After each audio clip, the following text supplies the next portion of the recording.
Contentment with earthly positions. భూమి మీద మనం ఏది కలిగి ఉన్నప్పటికీ కూడా కలిగిన దానిలో సంతృప్తి కలిగి మనం ఉండాలి. శరీరాశ, నేత్రాశ, జీవపడమ యొక్క ఇచ్ఛలనేవి మనిషిని అసంతృప్తిలోకి నడిపిస్తాయి తప్ప సంతృప్తి వైపు నడిపించవు. మనమైతే సంతుష్టి సహితమైన భక్తిని కలిగి భూమి మీద కలిగిన దాంతో మనం తృప్తిగా ఉంటూ ఆనందంగా ఉండటమే దేవునికి ఇష్టము అంటున్నాడు. మనము కలిగిన దానిలో హ్యాపీగా ఉందాం.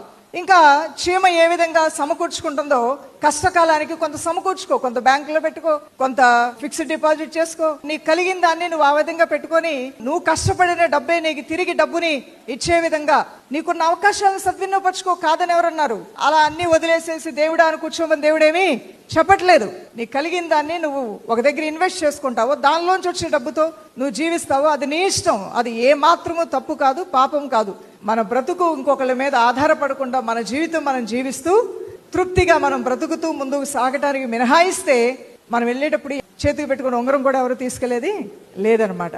మనం సంపాదించిందైతే మనతో పాటు తీసుకుని వెళ్ళలేం, కానీ మన భక్తి క్రియలను మాత్రం మనతో పాటు తీసుకుని వెళ్ళబోతున్నాం. అది గ్రేటెస్ట్ సీక్రెట్ అనమాట. నీ భక్తి క్రియలను మాత్రం నువ్వు తీసుకుని వెళ్తావు. అందుకనే కొర్నేలితో ప్రభువైన దేవుడు అంటాడు, కొర్నేలి నువ్వు చేసిన ప్రార్థనలు, నీ ధర్మ కార్యాలు అన్ని జ్ఞాపకార్థంగా దేవుని సన్నిధిలో చేర్చబడ్డాయంట. సో మనం భూమి మీద ఉన్నప్పుడు మనం తిందాం, లేని వారికి కూడా మనం ఏం చేద్దాం?